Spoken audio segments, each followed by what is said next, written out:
సమావేశం నిర్వహిస్తూ ఉన్నాం. ఫాస్ట్గా ఈ ప్రభుత్వం మీద ఇప్పటికే ప్రజల్లో తీవ్రమైన వ్యతిరేకత అన్నది ఇప్పటికే కనిపిస్తూ ఉంది.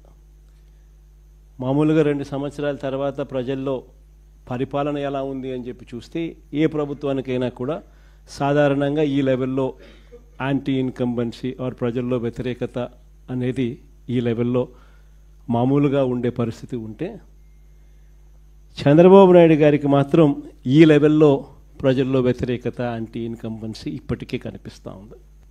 ఈ పెద్ద మనిషి ఎన్నికలప్పుడు ఏమి చెప్పొచ్చాడు, ఎన్నికలు అయిన తర్వాత ఈ పెద్ద మనిషి ఏం చేస్తూ ఉన్నాడు అన్నది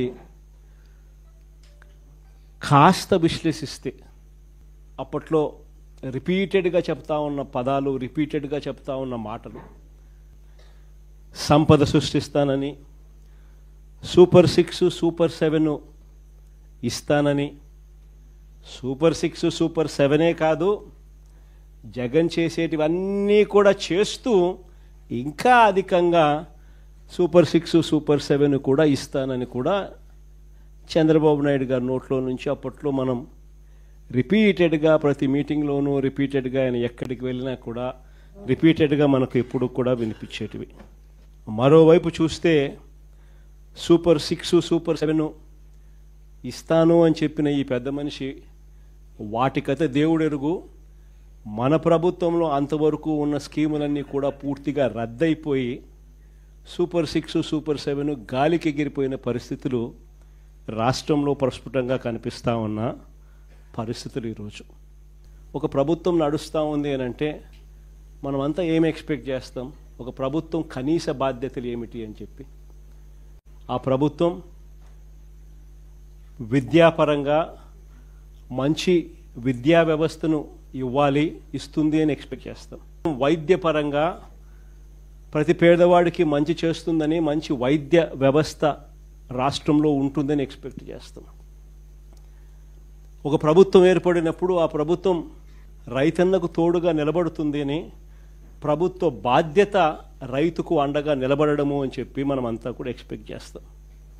ఒక ప్రభుత్వం ఏర్పడితే లా అండ్ ఆర్డర్ బ్రహ్మాండంగా పనిచేయాలని, ఆ లా అండ్ ఆర్డర్లో ఎలాంటి వివక్ష లేకుండా ఆ లా అండ్ ఆర్డర్ ఉంటుందని, అలాంటి మంచి లా అండ్ ఆర్డర్ ప్రభుత్వంలో చూస్తామని ఎవరైనా కూడా ఎక్స్పెక్ట్ చేస్తారు. కానీ ఈరోజు చూస్తే విద్య, వైద్యం, వ్యవసాయం, లా అండ్ ఆర్డర్ ఏది తీసుకున్నా కూడా ఈరోజు తిరోగమనమే కనిపిస్తూ ఉంది. ఈరోజు రాష్ట్రంలో 17 నెలల కాలంలోనే ఇంత తక్కువ వ్యవధిలోనే ఇంతగా ప్రజల్లో వ్యతిరేకత మూటగట్టుకున్న పరిస్థితులు బహుశా మనం ఎప్పుడూ కూడా చూసిండం. ఫస్ట్ టైం ఇది కూడా జరుగుతూ ఉంది. మొన్న ఈ మధ్యకాలంలో ఈ పెద్ద మనిషి ఒక అడ్వర్టైజ్మెంట్ ఇచ్చాడు, ఈనాడులో అడ్వర్టైజ్మెంట్ ఇచ్చాడు. విజయోత్సవ సభ అని చెప్పి ఒకటి అనంతపురంలో పెడతా ఉన్నప్పుడు ఈ పెద్ద మనిషి ఇచ్చిన అడ్వర్టైజ్మెంట్ ఇది. ఇలా ఈ మాదిరిగా అడ్వర్టైజ్మెంట్ ఇచ్చాడు. ఈనాడు వాళ్ళ పాంప్లెట్ పేపర్లో ఈ అడ్వర్టైజ్మెంట్ కూడా అందరికీ కూడా కనిపిస్తుంది. అసలు ఒకసారి ఈ అడ్వర్టైజ్మెంట్ చూస్తే సూపర్ 6 సూపర్ హిట్ ఈ అడ్వర్టైజ్మెంట్లో పైన హెడ్డింగ్ అని, కింద అవన్నీ కూడా సూపర్ 6 సూపర్ 7కి సంబంధించిన హామీలు అని చెప్పి జనరల్గా కూడా మనం అంతా అనుకుంటాం. ఈ అడ్వర్టైజ్మెంట్లో ఒకసారి చూస్తే ఇది ఎన్నికలప్పుడు ఇచ్చిన అడ్వర్టైజ్మెంట్. సూపర్ 6 సూపర్ 7కు సంబంధించి ఎన్నికలప్పుడు ఇచ్చిన అడ్వర్టైజ్మెంట్.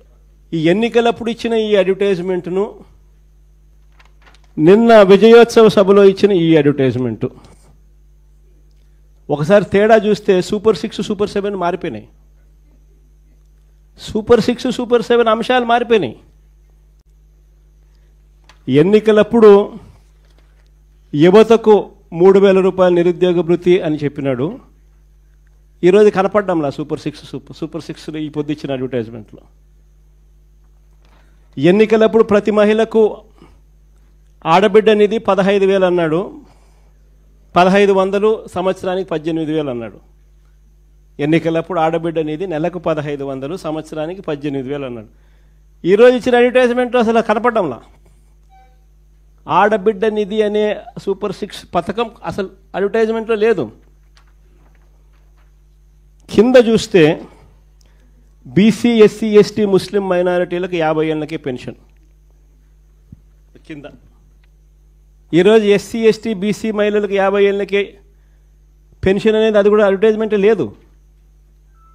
అంటే ఏకంగా ఏ స్థాయిలో వీళ్ళు మోసాలు ఉన్నాయి అని చెప్పడానికి ఇదొక నిదర్శనం.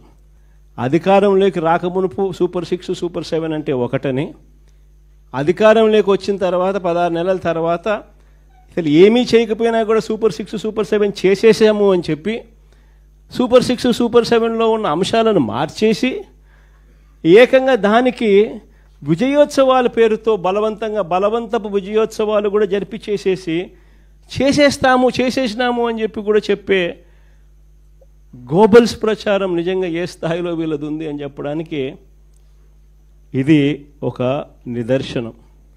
బహుశా ఈ స్థాయిలో మోసం చేసే వాళ్ళు ప్రపంచ చరిత్రలో బహుశా చాలా తక్కువ మంది ఉంటారేమో. ఒక్కడే కరెక్టే.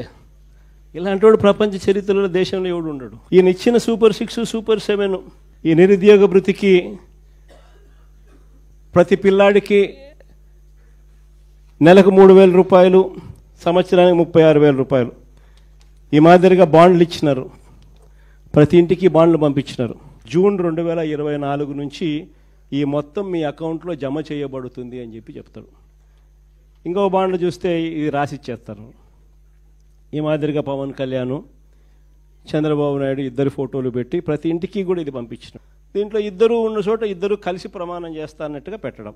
ఈ మోసాలు ఏ స్థాయిలో ఉన్నాయి అంటే సూపర్ 6లో, సూపర్ 7లో చెప్పినవి ఏవి కూడా అమలు కాకపోగా, కొన్నింటిలో ఏదైతే కొద్దో గొప్ప అమలు చేశారో అవి కూడా అందరికీ ఇవ్వకుండా కొందరికి మాత్రమే ఇచ్చే పరిస్థితిలో మరికొన్ని.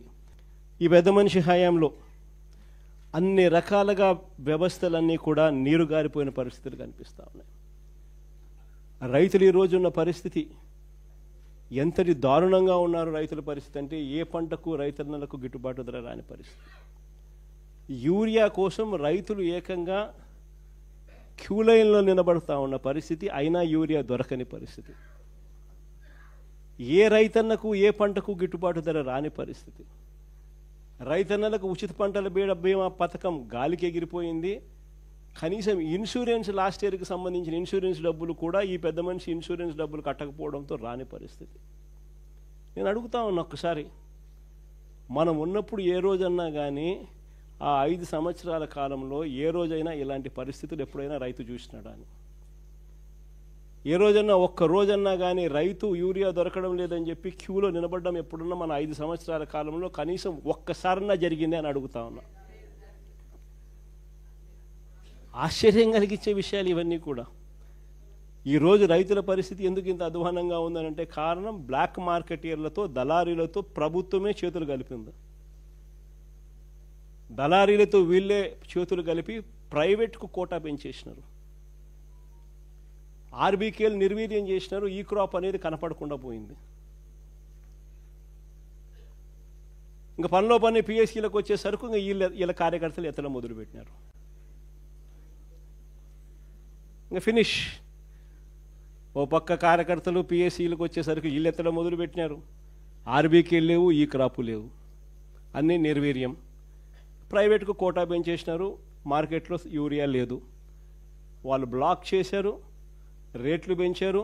267 రూపాయలు బస్తా, మరో 200 రూపాయలు ఎక్స్ట్రా కడితే తప్పనిచ్చి యూరియా దొరకని పరిస్థితిలోకి ఈరోజు రైతు బతుకు దిగజారిన పరిస్థితి ఈరోజు కనిపిస్తూ ఉంది. మన హయాంలో ప్రతి రైతుకు కూడా గిట్టుబాటు ధరలు ప్రతి పంటకు రావడమే కాకుండా మరీ ముఖ్యంగా ధాన్యానికి సంబంధించి ప్రతి రైతుకు గిట్టుబాటు ధర లభించడమే కాకుండా రైతుకు ఈ క్రాప్ ద్వారా, ఆర్బీకేల ద్వారా ట్రాన్స్పరెంట్గా ఏ రైతుకైనా కూడా ఎంఎస్పి కన్నా రూపాయి తక్కువ ఇచ్చిన పరిస్థితి ఎక్కడలా.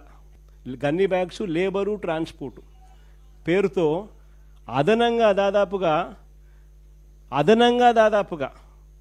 10,000 రూపాయల ఎకరాకు రైతుకు అదనంగా అందించిన పరిస్థితులు మన ప్రభుత్వంలో జరిగాయి. ఈరోజు చంద్రబాబు నాయుడు గారు వచ్చేసరికి పరిస్థితి మారింది. ధాన్యాన్ని గిట్టుబాటు ధర రాని పరిస్థితి ఎందుకుంది అని అంటే చంద్రబాబు నాయుడు అంటాడు, పండించిన ధాన్యం ప్రజలు తినే పరిస్థితిలో లేరంట అని ఈయన ఇప్పుడు చెప్తాడు తీరి. ఈ ధాన్యం అంతా కూడా ఇథనాల్ తయారు చేసేదానికి మాత్రమే ఉపయోగపడుతుందని ఈయన అంటున్నాడు. అంటే దాని అర్థం ఏంది, ఇంకా నెక్స్ట్ ఫ్యూచర్లో కూడా నేను ధాన్యం సేకరణలో నా పరిస్థితి ఇదే మాదిరిగానే ఉంటుంది, ధాన్యం కూడా ఏ ఒక్కరికి గిట్టుబాటు ధర రాదు, మీరు పంటలు మానేయండి అని చెప్పి చెప్తా ఉన్నాడు. పోనీ ధాన్యం పరిస్థితే చంద్రబాబు నాయుడు గురించి ఇట్లా చెప్తా ఉన్నాడేమో అని అనుకుందాం. పోనీ మిగిలిన పంటలు ఏ పంటకు గిట్టుబాటు ధర వస్తూ ఉంది చంద్రబాబు అని అడుగుతా ఉన్నా. ఈరోజు చంద్రబాబు నాయుడు గారు ముఖ్యమంత్రి అయిన తర్వాత ఈరోజు రాష్ట్రంలో ఏ పంటకైనా గిట్టుబాటు ధర దొరుకుతూ ఉందా అని అడుగుతా ఉన్నా. కందులు తీసుకున్నా, మినుములు తీసుకున్నా, పెసులు తీసుకున్నా, సజ్జలు తీసుకున్నా, మిర్చి తీసుకున్నా, పొగాకు తీసుకున్నా, ఉల్లి తీసుకున్నా, టమాటో తీసుకున్నా, కొక్కో తీసుకున్నా, చీనీ తీసుకున్నా, మామిడి తీసుకున్నా, ఇలా ఏ పంట తీసుకున్నా కూడా ఏ ఒక్క పంటకైనా కూడా ఈరోజు గిట్టుబాటు ధర లభిస్తూ ఉందా అని అడుగుతా ఉన్నా. ఏ పంటకు రావడంలా. కారణం, దగ్గర ఉండి ఆర్బీకే వ్యవస్థను నిర్వీర్యం చేసి, ఈ క్రాప్ అనే వ్యవస్థను నిర్వీర్యం చేసి, దగ్గర ఉండి సీఎం యాప్ అని continuous monitoring of agricultural price and procurement అని చెప్పి ఆర్బీకే స్థాయిలో మనం అలర్ట్ సిస్టమ్స్ పెట్టి, ఆర్బీకేలో పోస్టర్లు పెట్టి, ఏ పంటకైనా కూడా ఈ రేటు కన్నా తక్కువ రేటుకు అమ్మే పరిస్థితి ఉంటే వెంటనే నోటిఫికేషన్ మనకు వస్తూ వెంటనే గవర్నమెంట్ ఇంటర్వ్యూన్ అవుతూ 7,800 కోట్లు మనం ఖర్చు చేస్తూ పంటల కొనుగోలులో కాంపిటీషన్ క్రియేట్ చేసి రైతులకు తోడుగా ఉండం. ఈరోజు ఆ పరిస్థితి లేదు. అందుకనే ఈరోజు ఏ పంటకు కూడా గిట్టుబాటు ధర రాని పరిస్థితి ఈరోజు కనిపిస్తూ ఉంది. ఇక ఒకసారి విద్యారంగం చూడు, నాడు నేడు గాలికి ఎగిరిపోయింది, ఇంగ్లీష్ మీడియం గాలికి ఎగిరిపోయింది, టోఫుల్ చదువులు గాలికి ఎగిరిపోయాయి, గోరు ముద్ద నీరు గారిపోయిన పరిస్థితులు, 8వ తరగతి పిల్లలకు ట్యాబులు ఇచ్చేది గాలికి ఎగిరిపోయింది, ఇంగ్లీష్ మీడియం చదువులు పిల్లలకు ఎండమావైపోయినాయి. సరే, ఎన్ని పక్కన పెడదాం, నాడు నేడు పనులు ఆగిపోయాయి. సరే, కాస్త ఇవన్నీ పక్కన పెడదాం. పెద్ద చదువులు చదువుతా ఉన్న పిల్లలకు ఏ త్రైమాసికం అయిపోతూనే ఆ త్రైమాసికం అయిపోయిన వెంటనే వాళ్లకు ఫీజు రీయింబర్స్మెంట్ కింద ఫీజులు ఇచ్చేవాళ్ళం మన ప్రభుత్వంలో. విద్యా దీవెన, వసతి దీవెన అని చెప్పి గొప్పగా ప్రభుత్వం అమలు చేసే పథకాలు. ఏ క్వార్టర్ అయిపోయిన వెంటనే ఆ క్వార్టర్. అలాంటిది మొట్టమొదటిసారిగా జనవరి, ఫిబ్రవరి, మార్చికి సంబంధించిన క్వార్టర్ 2024 మార్చి 16 ఎన్నికల కోడ్ వచ్చింది. జనవరి, ఫిబ్రవరి, మార్చికి సంబంధించిన క్వార్టర్ ఆ ఎన్నికల కోడ్ రావడంతో ఆగిపోయింది. తర్వాత చంద్రబాబు నాయుడు ప్రభుత్వం వచ్చింది, ఫినిష్. వసతి దీవెన ప్రతి ఏప్రిల్ 2024 ఎన్నికల కోడ్ వల్ల ఆగిపోయింది. మళ్ళా ఏప్రిల్ 2025 మళ్ళా రెండవ ఇన్స్టాల్మెంట్ వసతి దీవెన 1,100 కోట్లు ఏప్రిల్ 2024, 1,100 కోట్లు ఏప్రిల్ 2025, 2,200 కోట్లు. ఇచ్చిందంతా 0. ఈరోజు పిల్లలకు చదువులు ఆగిపోతా ఉన్న పరిస్థితులు. చదువుకునేదానికి పేదవాడు ధైర్యం చేయడంలా ఈరోజు ఇంజనీరింగ్ కాలేజీలో చేరడానికి. చదువుతా ఉన్న పిల్లడికి ఈరోజు సర్టిఫికెట్లు అందడంలా. కాలేజ్ యాజమాన్యాలు ఈరోజు పిల్లలను చదివించాలి అని అంటే, తీసుకోవాలంటే భయపడతా ఉన్న పరిస్థితులు. ఇది విద్యారంగం పరిస్థితి. ఇంకా కాస్త ఒకసారి అడుగు ముందుకేసి చూస్తే ఇక వైద్య రంగం గురించి నేను చెప్పాల్సిన పనుల. ఆరోగ్యశ్రీ అన్నది 25 లక్షల దాకా ప్రతి పేదవాడు దర్జాగా ప్రైవేట్ హాస్పిటల్కి పోయి, నెట్వర్క్ హాస్పిటల్కి పోయి వైద్యం చేయించుకొని వచ్చే పరిస్థితి. 25 లక్షల దాకా ప్రతి పేదవాడికి ఉచితంగా వైద్యం అందే పరిస్థితి. 3,300 ప్రొసీజర్లకు వైద్యం అందిస్తూ ఉన్న పరిస్థితి. ఈరోజు ఆరోగ్యశ్రీకి ఈ పెద్ద మనిషి గత 16-17 నెలల నుంచి పెట్టిన బాకీ. మామూలుగా ఆరోగ్యశ్రీ నడపాలంటే నెలకు 300 కోట్లు అవుతుంది ఖర్చు. ఈ 17 నెలలు 16 నెలలు ఇంటూ 300 అంటే దాదాపుగా 4,500 కోట్లు. ఈ పెద్ద మనిషి 1000 కోట్లు కూడా ఇలా దాదాపుగా 3,500 కోట్లు బకాయిలు. ఏ పేదవాడు కూడా ఈరోజు ఆరోగ్యశ్రీ కోసం, వైద్యం కోసం ఏ పేదవాడైనా కూడా ఏ హాస్పిటల్కు పోలేని పరిస్థితి ఈరోజు కనిపిస్తూ ఉంది. ఇంకా ఆరోగ్య ఆసరా గురించి నేను చెప్పాల్సిన పనులు, ఆరోగ్యశ్రీ పరిస్థితి ఈ మాదిరిగా ఉంటే ఇంకా వైద్యం అందిన తర్వాత ఆపరేషన్ పీరియడ్లో ప్రతి పేదవాడికి నెలకు 5,000 రూపాయలు ఇచ్చి రెస్ట్ పీరియడ్లో సహాయంగా ఉండే గొప్ప కార్యక్రమం మన ప్రభుత్వ హయాంలో అమలయ్యేది. సంవత్సరానికి 450 కోట్లు ఖర్చు అయ్యే ఈ కార్యక్రమానికి ఈ 16 నెలలు 17 నెలలుగా అయిన ఖర్చు దాదాపుగా 600 కోట్లు. ఈ పెద్ద మనిషి చంద్రబాబు నాయుడు ఇచ్చింది పెద్ద బోర్డు సున్నా. ఈ పరిస్థితుల్లో ఉండగా ఈ పెద్ద మనిషి మెడికల్ కాలేజీలు అమ్ముతానంటాడు. బుద్ధి జ్ఞానం ఉన్నోడు ఎవడైనా మెడికల్ కాలేజీలు అమ్ముతాడని చెప్పి, గవర్నమెంట్ మెడికల్ కాలేజీలు అమ్మాలని చెప్పి ఆలోచన చేసే మనిషి ప్రపంచ చరిత్రలో ఎవడు ఉండడు. ఎందుకనంటే ఒక మెడికల్ కాలేజ్ అనేది ఎందుకు ఎంత అవసరమో తెలుసా? అసలు ఎప్పుడు అందరూ కూడా ఒకసారి ఆలోచన చేయండి. అసలు గవర్నమెంట్ ఎందుకు స్కూల్లో నడుపుతుంది? ఇక్కడే కాదు, దేశంలో, మన రాష్ట్రమే కాదు, దేశం మొత్తం. అసలు గవర్నమెంట్ ఎందుకు స్కూల్ నడుపుతుంది? గవర్నమెంట్ ఎందుకు హాస్పిటల్ నడుపుతుంది? గవర్నమెంట్ ఎందుకు ఆర్టీసీ బస్సులు నడుపుతుంది? ఎందుకో తెలుసా? గవర్నమెంట్ గన నడపకపోతే, గవర్నమెంట్ స్కూళ్ళు నడపకపోతే నారాయణ చైతన్య లాంటి వాళ్ళు పేదలను చదివించే పరిస్థితి ఉండదు. కాబట్టి గవర్నమెంట్ గన హాస్పిటల్ నడపకపోతే ప్రైవేట్ హాస్పిటల్లో పేదలను బతకనిచ్చే పరిస్థితి ఉండదు. కాబట్టి గవర్నమెంట్ గన ఆర్టీసీ బస్సులు నడపకపోతే అసలు గవర్నమెంట్ బస్సులలో పేదలు ఎక్కే పరిస్థితి, అసలు మామూలు బస్సుల్లో పేదలు ఎక్కే పరిస్థితి ఉండదు. కాబట్టి దేశవ్యాప్తంగా కూడా గవర్నమెంట్ ఎందుకు స్కూళ్ళు నడుపుతుంది, ఎందుకు హాస్పిటల్ నడుపుతుంది, ఎందుకు బస్సులు నడుపుతుంది అని అంటే ప్రైవేట్ ఎక్స్ప్లాయిటేషన్ జరగకుండా చెక్కు పెట్టేందుకు. ఈరోజు ఈ గవర్నమెంట్ హాస్పిటల్లో ప్రతి జిల్లాకు ఒకటి వస్తూ ఉంది. ఈ టీచింగ్ హాస్పిటల్స్ అంటే ప్రతి జిల్లాలోనూ ఒక సూపర్ స్పెషాలిటీ హాస్పిటల్, ఒక టీచింగ్ హాస్పిటల్ రూపాన ఈ మెడికల్ కాలేజీలతో పాటు అందుబాటులోకి వస్తుంది. అంటే ఈ మెడికల్ కాలేజీలో పనిచేస్తూ ఉన్న ప్రొఫెసర్లు, అసిస్టెంట్ ప్రొఫెసర్లు, పీజీ స్టూడెంట్లు, doctors, MBBS students, nursing students అందరూ అక్కడ డాక్టర్లుగా ఉంటారు. డిఫరెంట్ ఫ్యాకల్టీస్తో ఒక సూపర్ స్పెషాలిటీ టీచింగ్ హాస్పిటల్ ప్రతి పేదవాడికి జిల్లాలో అందుబాటులో ఉంటుంది. ఇది అక్కడ ఉండడం వల్ల ఆ జిల్లాలో మిగిలిన ప్రైవేట్ హాస్పిటల్ ఎవరు కూడా పేదవాడిని ఎక్స్ప్లాయిట్ చేసే పరిస్థితి ఉండదు.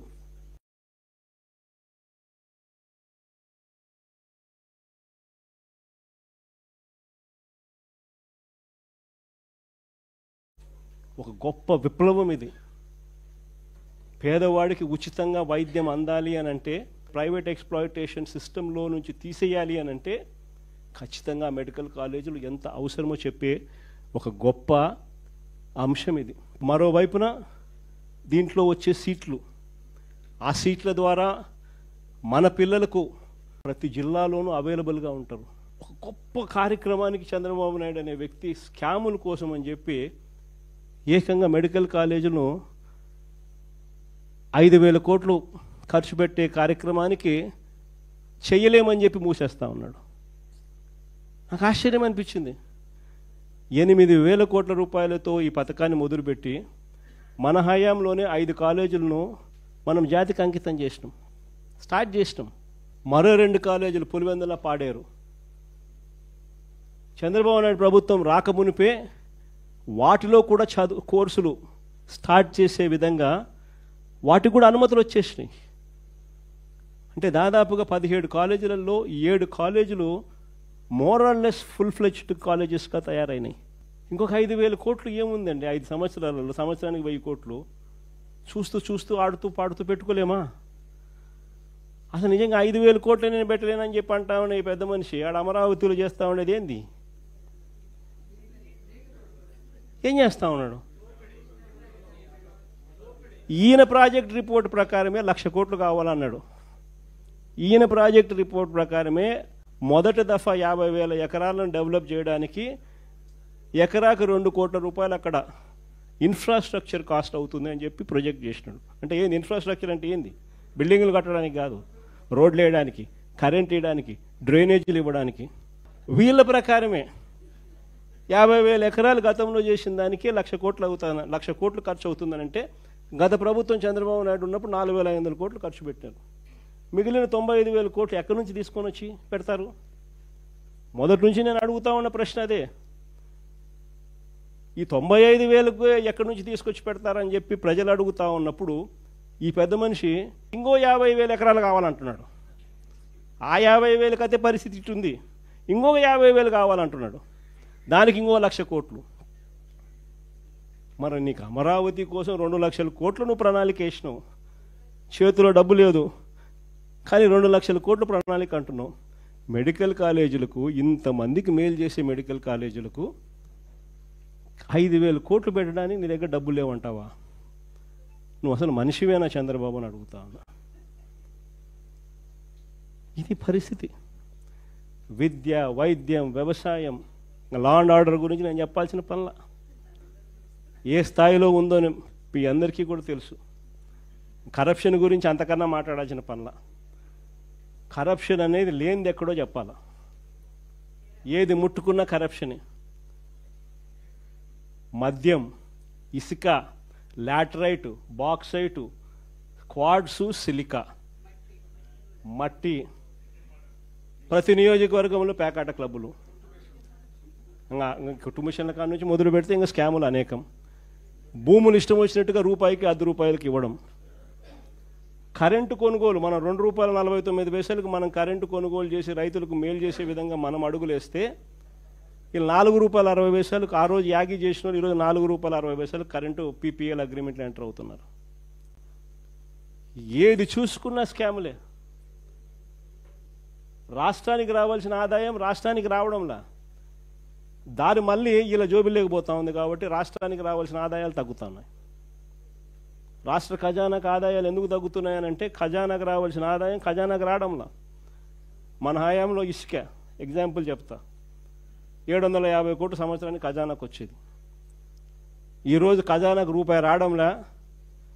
ఇసుక రేటు మన హయాంలో కన్నా డబల్ రేటు.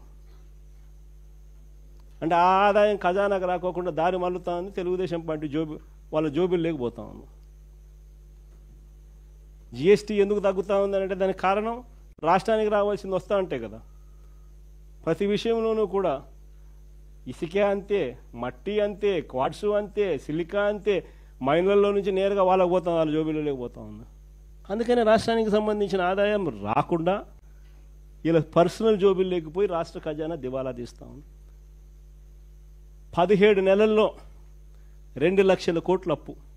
మనం 5 ఏళ్లలో చేసిన అప్పుకు 57% అప్పు కేవలం 16 నెలల్లో. ఈ డబ్బంతా ఎక్కడికి పోతా ఉంది? ఓ స్కీమ్ లేదు. మన పాత స్కీములన్నీ రద్దు, కొత్త స్కీములు ఏవి లేవు.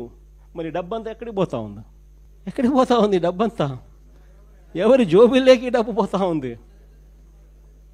నిజంగా ఈరోజు పరిస్థితి రాష్ట్రంలో ఏ స్థాయిలో ఉంది అనేదాన్ని చెప్పడానికి ఎన్ని నిదర్శనాలు. నేను అందుకనే చెప్తా ఉన్నా, ఇలాంటి సమయాలలో చంద్రబాబు నాయుడు చేస్తూ ఉన్నది ఏమిటి అని అంటే ప్రతిదీ డైవర్షన్ పాలిటిక్స్.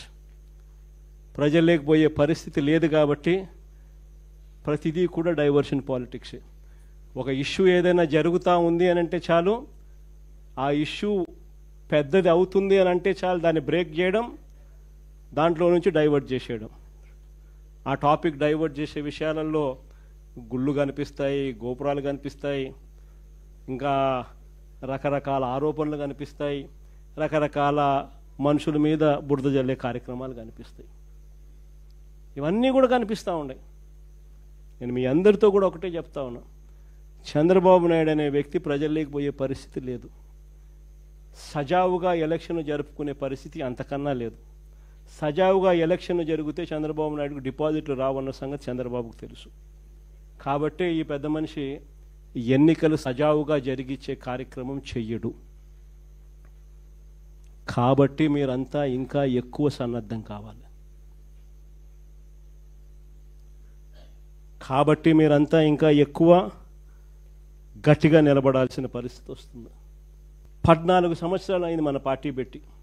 ఈ 14 ఏళ్ల కాలంలో పార్టీ ఇంత బలంగా ఉండడానికి కారణం ఎవరు అని అంటే వైఎస్ఆర్సీపీ ఫ్యామిలీ. ప్రతి కార్యకర్త నిజంగా భుజాన వేసుకున్నాడు కాబట్టే ప్రతి గ్రామంలోనూ ఉన్న ప్రతి కార్యకర్త భుజాన్ని వేసుకున్నాడు కాబట్టే పార్టీ ఇంత బలంగా ఉంది. మొన్న జరిగిన ఎన్నికల్లో కూడా ఒక్క వైఎస్ఆర్సీపీ ఒక్కటే ఒకవైపు, మిగిలిన అన్ని పార్టీలు ఒకవైపు, అందరూ ఒకవైపు, మనం ఒక్కళ్ళం ఒకవైపు. అయినా 40% ఓట్ షేర్తో గట్టిగా నిలబడ్డాం. నేను ఒకటే చెప్తా ఉన్నా, ఈ స్థాయిలో మనం నిలబడగలిగాము అని అంటే దానికి కారణం కార్యకర్తలు. నేను ఈ గ్రామంలో వైఎస్ఆర్సీపీ కార్యకర్తను, ఈ గ్రామంలో నేను మహిళా అధ్యక్షురాలను, ఈ గ్రామంలో నేను రైతు అధ్యక్షుణ్ణి, ఈ గ్రామంలో నేను యువత అధ్యక్షుణ్ణి, ఈ గ్రామంలో నేను సోషల్ మీడియా అధ్యక్షుణ్ణి, ఈ గ్రామంలో నేను బీసీ అధ్యక్షుణ్ణి, ఈ గ్రామంలో నేను ఎస్సీ అధ్యక్షుణ్ణి అని అనుబంధ విభాగాలు గ్రామ స్థాయిలోకి వెళ్ళి అక్కడ మన పార్టీని ఓన్ చేసుకొని భుజస్కంధాల మీద వేసుకొని వాళ్ళ తర్వాత వాళ్ళ కమిటీలు వాళ్ళు వేసుకుంటే ఆ తర్వాత చంద్రబాబు నాయుడు కాదు కదా వాళ్ళ నాయన తలుచుకున్నా కూడా వైఎస్ఆర్సీపీ గోటికి కూడా పనికి రాకుండా పోతారు. అది మీరు రికగ్నిషన్ ఇవ్వాలా. మీరు ఇవ్వాల్సిన రికగ్నిషన్ అది. చాలా సులభమైన పని. ఇప్పటికే పార్టీని చూస్తే, ఇప్పటికే పార్టీ ఆర్గనైజ్డ్గా ఉన్న తీరును చూస్తే, ఆర్గనైజేషన్ స్ట్రక్చర్ చూస్తే ఇప్పటికే ఒక వ్యవస్థ ఈ 16 నెలల నుంచి ఆల్రెడీ డెవలప్ చేసినాం. రీజనల్ కోఆర్డినేటర్స్ ఉన్నారు, జిల్లా అధ్యక్షులను ఆల్రెడీ నియమించినాం, పార్లమెంట్ అబ్జర్వర్స్ ఆల్రెడీ ఉన్నారు, పార్లమెంట్ సెక్రటరీస్ కింద ప్రతి రెండు నియోజకవర్గాలకు అబ్జర్వర్ స్టేటస్లో ఒక పార్లమెంట్ సెక్రటరీని కూడా నియమించడం, కాన్స్టిట్యున్సీ ఇన్ఛార్జీలు ఉన్నారు. వీళ్ళంతా కూడా డిస్ట్రిక్ట్ కమిటీసు, మండల్ కమిటీసు, గ్రామ కమిటీసు వేసే దిశగా వీళ్ళంతా కూడా అడుగులు వేస్తూ ఉన్నారు. వీరితో పాటు మోస్ట్ ఇంపార్టెంట్ ఏమిటో తెలుసా? అనుబంధ విభాగాలు. అనుబంధ విభాగాలు అన్నది ది మోస్ట్ ఇంపార్టెంట్ థింగ్. ఇది మనకు తెలియని ఓనర్షిప్ ఇస్తుంది. పార్టీ మీద, పార్టీని ప్రేమించే వాళ్ళు ఇది మా పార్టీ అని చెప్పి ఓన్ చేసుకునే ఒక గొప్ప ఓనర్షిప్ ఇస్తుంది అనుబంధ విభాగాలు. ఈ అనుబంధ విభాగాలను డిస్ట్రిక్ట్ లెవెల్ నుంచి డిస్ట్రిక్ట్ అధ్యక్షుడు, డిస్ట్రిక్ట్ కమిటీసు, వీళ్ళను నుంచి కిందికి next level constituency level. Constituency లెవెల్లో కమిటీస్ వేయాల్సిన పనుల, కాన్స్టిట్యున్సీస్లో అనుబంధ విభాగాలకు సంబంధించిన అధ్యక్షులను వేస్తే చాలు. ఎందుకనంటే వాళ్ళు నియోజకవర్గ స్థాయిలో గ్రామ స్థాయి వరకు సూపర్విజన్ చేస్తారు. దాని తర్వాత మండల స్థాయిలో, మండల్ లెవెల్లో అధ్యక్షులు, అనుబంధ విభాగాల అధ్యక్షులు, వారికి సంబంధించిన కమిటీసు, ఇవి జరుగుతూ ఉండగా గ్రామంలో, గ్రామానికి సంబంధించిన విలేజ్ కమిటీసు, ఈ విలేజ్ కమిటీస్తో పాటు ఆ గ్రామంలో ఈ 7 అనుబంధ విభాగాలు రావాలి. ఈ అనుబంధ విభాగాలకు సంబంధించిన 7 మంది సభ్యులు కూడా ఎక్స్ అఫిషియో సభ్యుల కింద గ్రామ కమిటీకి అనుసంధానం అవుతారు. ఆ తర్వాత ఈ అనుబంధ విభాగాల అధ్యక్షులు గ్రామ స్థాయిలో వాళ్ళు వాళ్ళ కమిటీలు వేసుకుంటారు. అలా కమిటీలు వేసుకున్నాక మనం వీళ్ళందరికీ ఐడి కార్డులు ఇస్తాం.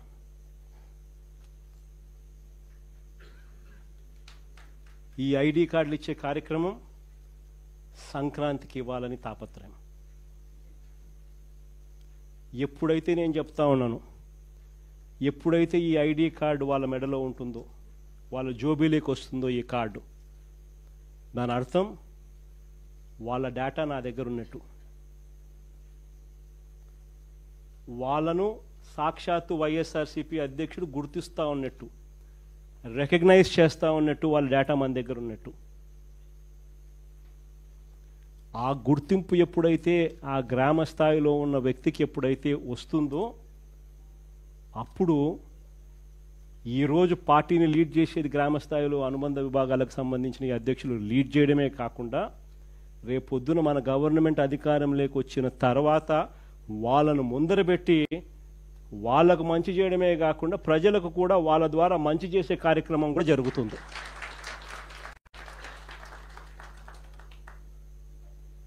ఇది చెయ్యి చాచిన కార్యక్రమం. ఆర్గనైజేషనల్ పరంగా మనం 100% ఈ దిశగా అడుగులు వేసి 100% దీన్ని గ్రాస్ రూట్ మీదకి తీసుకొని రాగలిగితే ఎందుకు జరగదో చూస్తాం.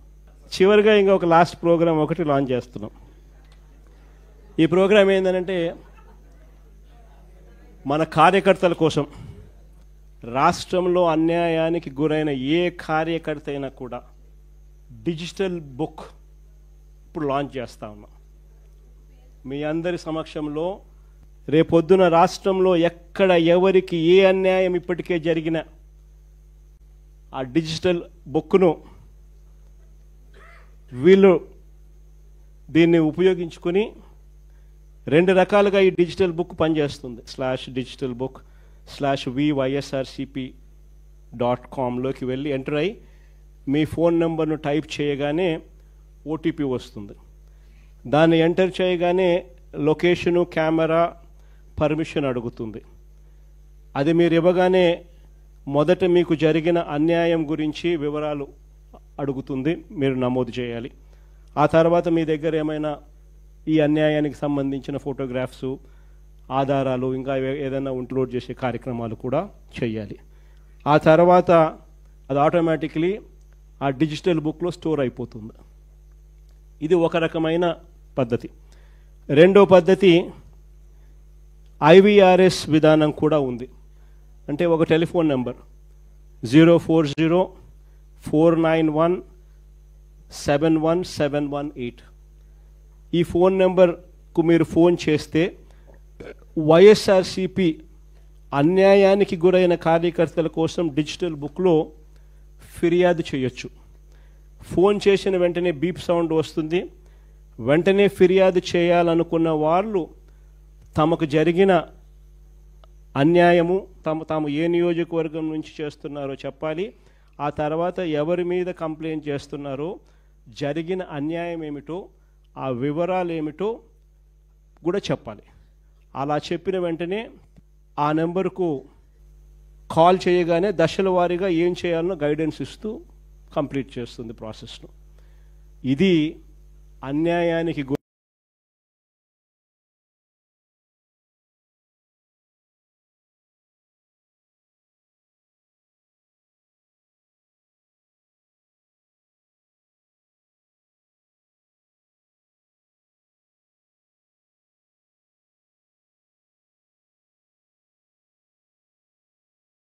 /vySRCP.com లోకి వెళ్ళి ఎంటర్ అయ్యి మీ ఫోన్ నెంబర్ను టైప్ చేయగానే ఓటీపీ వస్తుంది.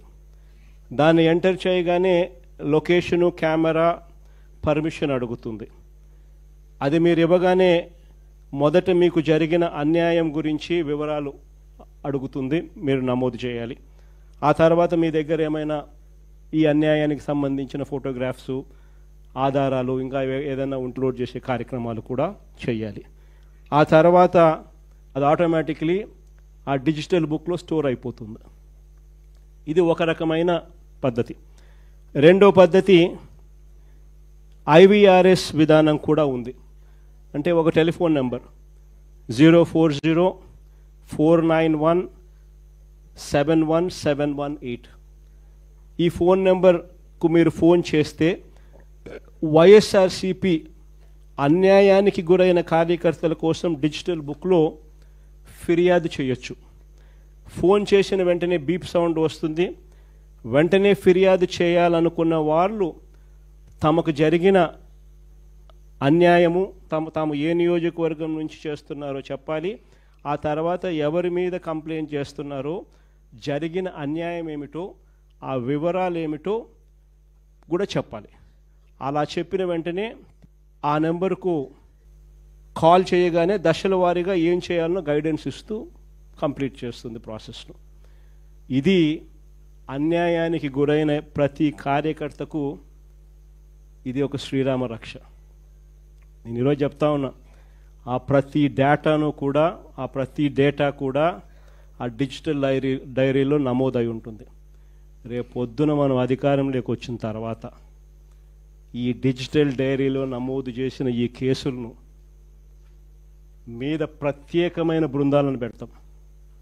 అన్యాయం చేసిన వాళ్ళను రిటైర్ అయిపోయి ఉన్నా కూడా, రాష్ట్రంలో వాళ్ళు లేకపోయినా కూడా, సప్త సముద్రాల అవతలున్న అందరినీ పిలిపిస్తాం, చట్టం ముందర నిలబెడతాం, నిలబెట్టించి శిక్ష పడేలా అన్యాయానికి ఈరోజు గురైన వ్యక్తికి సంతోషం కలిగించేలా ప్రతి అడుగు దీని ద్వారా పడుతుంది.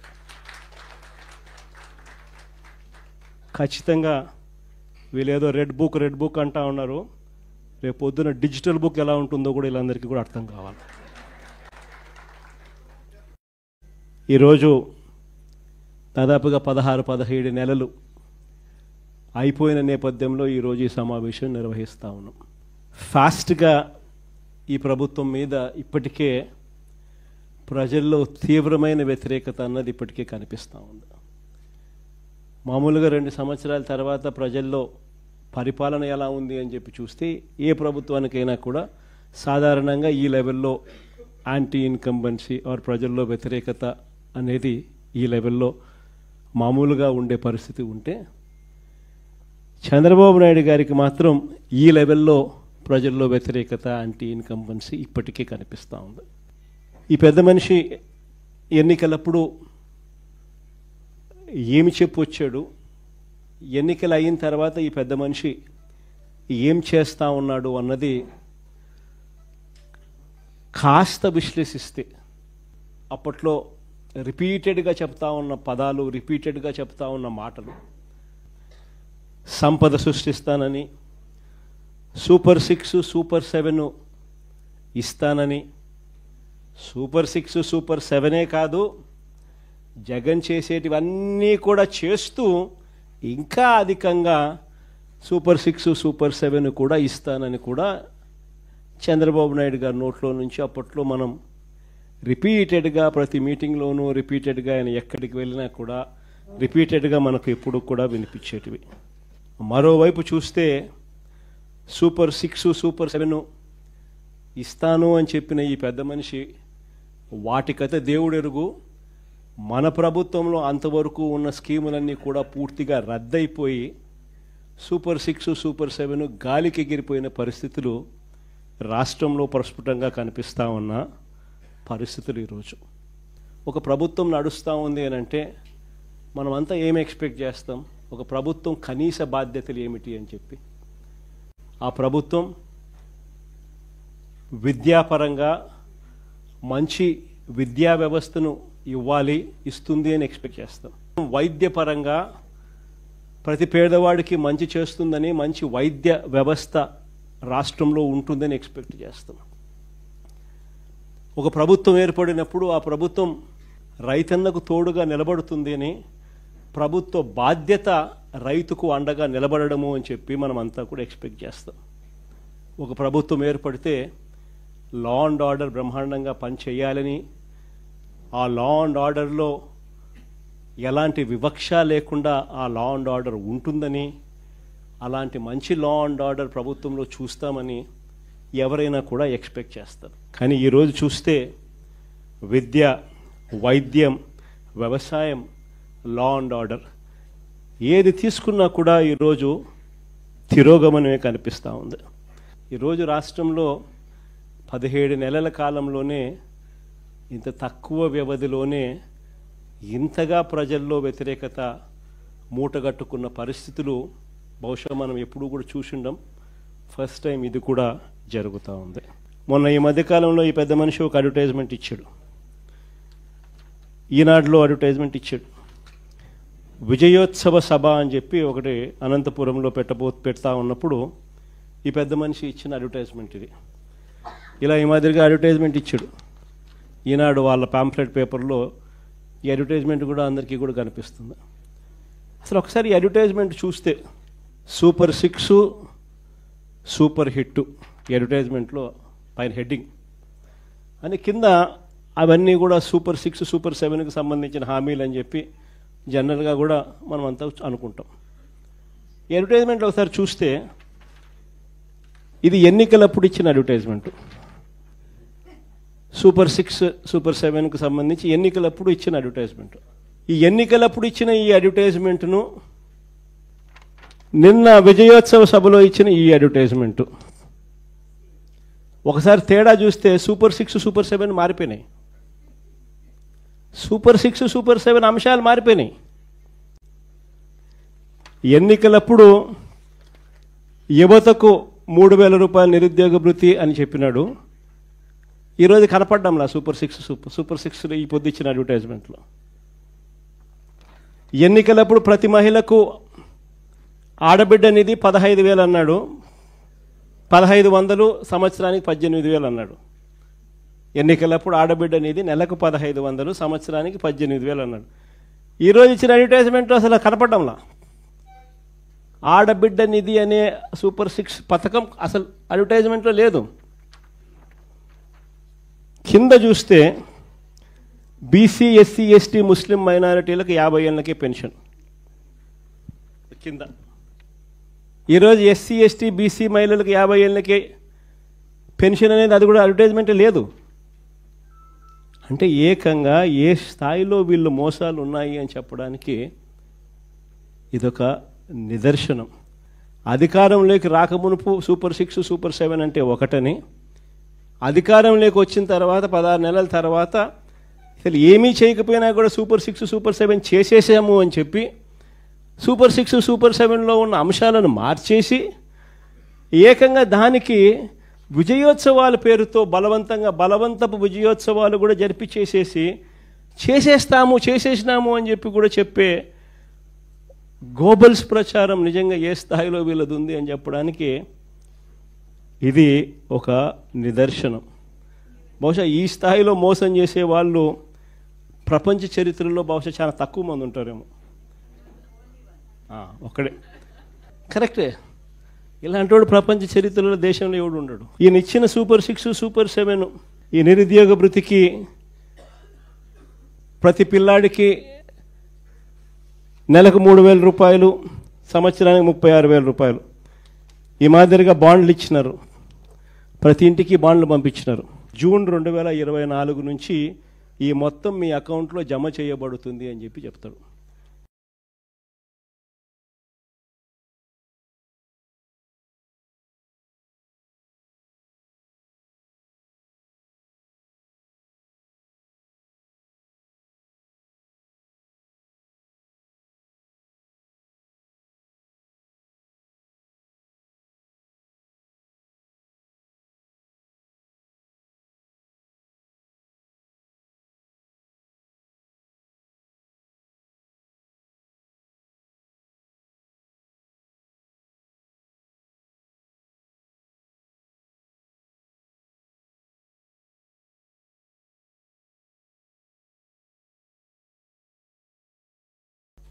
ఒక గొప్ప విప్లవం ఇది. పేదవాడికి ఉచితంగా వైద్యం అందాలి అని అంటే, ప్రైవేట్ ఎక్స్‌ప్లాయిటేషన్ సిస్టంలో నుంచి తీసేయాలి అని అంటే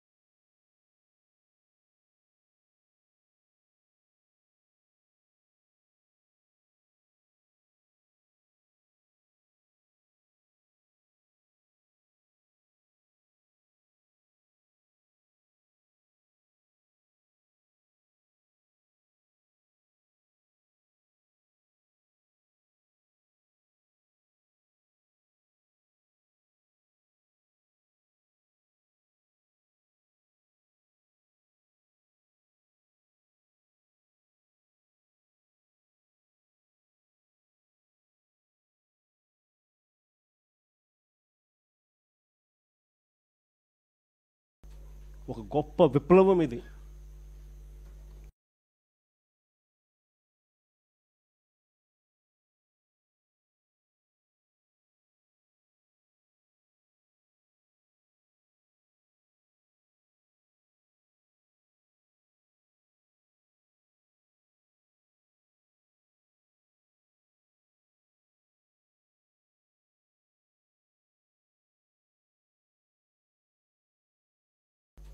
ఒక గొప్ప పేదవాడికి ఉచితంగా వైద్యం అందాలి అని అంటే ప్రైవేట్ ఎక్స్‌ప్లాయిటేషన్ సిస్టంలో నుంచి తీసేయాలి అని అంటే ఖచ్చితంగా మెడికల్ కాలేజీలు ఎంత అవసరమో చెప్పే ఒక గొప్ప అంశం ఇది. మరోవైపున దీంట్లో వచ్చే సీట్లు, ఆ సీట్ల ద్వారా మన పిల్లలకు చాలామందికి ఉచితంగా చదువులు, మెడిసిన్ చదువులు చదువుతారు. మిగిలిన వాళ్ళకు కూడా ప్రైవేట్తో పోలిస్తే తక్కువ రేటుకి సీట్లు అందుబాటులోకి వస్తాయి గవర్నమెంట్ మెడికల్ కాలేజెస్లో. అది రెండవ అడ్వాంటేజ్. ఇన్నిన్ని సీట్లు జిల్లాలలో అందుబాటులోకి రావడంతో రాష్ట్రంలో ఇన్నిన్ని సీట్లు అందుబాటులోకి ఒక గొప్ప విప్లవం ఇది. పేదవాడికి ఉచితంగా వైద్యం అందాలి అని అంటే ప్రైవేట్ ఎక్స్‌ప్లాయిటేషన్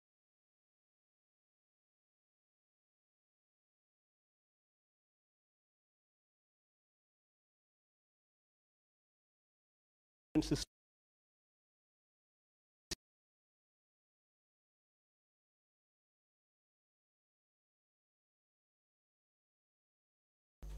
ఒక గొప్ప విప్లవం ఇది.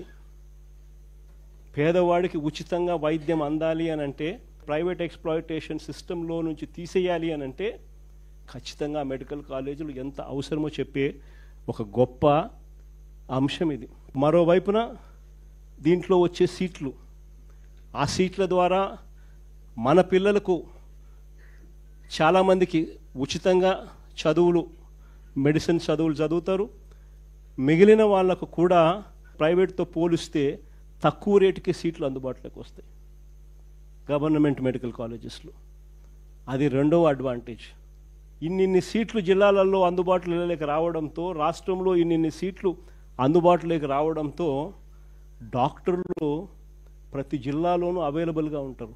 ఒక గొప్ప కార్యక్రమానికి చంద్రబాబు నాయుడు అనే వ్యక్తి స్కాముల కోసం అని చెప్పి ఏకంగా మెడికల్ కాలేజీలను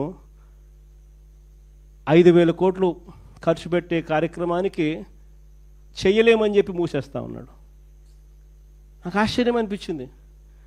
8,000 కోట్ల రూపాయలతో ఈ పథకాన్ని మొదలుపెట్టి మన హయాంలోనే 5 కాలేజీలను మనం జాతికి అంకితం చేసినాం, స్టార్ట్ చేసినాం. మరో 2 కాలేజీలు పులివెందుల, పాడేరు చంద్రబాబు నాయుడు ప్రభుత్వం రాకమునిపే వాటిలో కూడా కోర్సులు స్టార్ట్ చేసే విధంగా వాటికి కూడా అనుమతులు వచ్చేసినాయి. అంటే దాదాపుగా 17 కాలేజీలలో 7 కాలేజీలు more or less full fledged కాలేజెస్గా తయారైనాయి. ఇంకొక 5,000 కోట్లు ఏముందండి 5 సంవత్సరాలలో? సంవత్సరానికి 1,000 కోట్లు చూస్తూ చూస్తూ ఆడుతూ పాడుతూ పెట్టుకోలేమా? అసలు నిజంగా 5,000 కోట్లు నేను పెట్టలేనని చెప్పి అంటా ఉండే ఈ పెద్ద మనిషి ఆడ అమరావతిలో చేస్తూ ఉండేది ఏంది?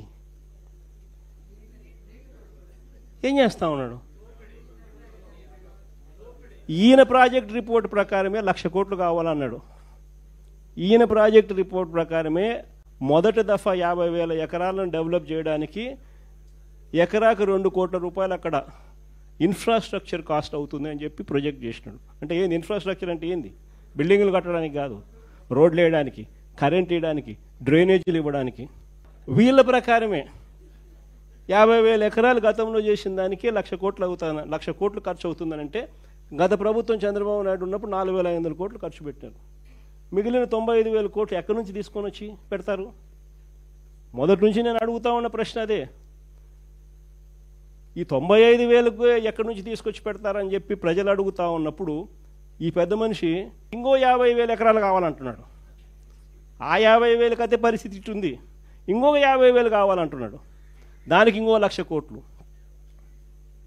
మరి నీకు అమరావతి కోసం 2,00,000 కోట్లు నువ్వు ప్రణాళిక వేసినావు, చేతిలో డబ్బు లేదు కానీ 2,00,000 కోట్లు ప్రణాళిక అంటున్నావు. మెడికల్ కాలేజీలకు, ఇంతమందికి మేలు చేసే మెడికల్ కాలేజీలకు 5,000 కోట్లు పెట్టడానికి నీ దగ్గర డబ్బులు లేవంటావా? నువ్వు అసలు మనిషివేనా చంద్రబాబు అని అడుగుతా ఉన్నా. ఇది పరిస్థితి. విద్య, వైద్యం, వ్యవసాయం, లా అండ్ ఆర్డర్ గురించి నేను చెప్పాల్సిన పనుల ఏ స్థాయిలో ఉందో మీ అందరికీ కూడా తెలుసు. కరప్షన్ గురించి అంతకన్నా మాట్లాడాల్సిన పనుల. కరప్షన్ అనేది లేనిది ఎక్కడో చెప్పాలా. ఏది ముట్టుకున్నా కరప్షనే. మద్యం, ఇసుక, లాటరైటు, బాక్సైటు, క్వాడ్సు, సిలికా, మట్టి, ప్రతి నియోజకవర్గంలో పేకాట క్లబ్బులు, ఇంకా కుటుంబశన్ల కాడ నుంచి మొదలు పెడితే ఇంకా స్కాములు అనేకం. భూములు ఇష్టం వచ్చినట్టుగా రూపాయికి ₹10 ఇవ్వడం. కరెంటు కొనుగోలు మనం ₹2.49 మనం కరెంటు కొనుగోలు చేసి రైతులకు మేలు చేసే విధంగా మనం అడుగులేస్తే వీళ్ళు ₹4.60 ఆ రోజు యాగి చేసిన వాళ్ళు ఈరోజు ₹4.60 కరెంటు పీపీఎల్ అగ్రిమెంట్లు ఎంటర్ అవుతున్నారు. ఏది చూసుకున్నా స్కాములే. రాష్ట్రానికి రావాల్సిన ఆదాయం రాష్ట్రానికి రావడంలా దారి మళ్ళీ ఇలా జోబిల్లోకి పోతా ఉంది. కాబట్టి రాష్ట్రానికి రావాల్సిన ఆదాయాలు తగ్గుతున్నాయి. రాష్ట్ర ఖజానాకు ఆదాయాలు ఎందుకు తగ్గుతున్నాయనంటే ఖజానాకు రావాల్సిన ఆదాయం ఖజానాకు రావడంలా. మన హయాంలో ఇసుక ఎగ్జాంపుల్ చెప్తా, 750 కోట్లు సంవత్సరానికి ఖజానాకు వచ్చేది. ఈరోజు ఖజానాకు రూపాయి రావడంలా. ఇసుక రేటు మన హయాం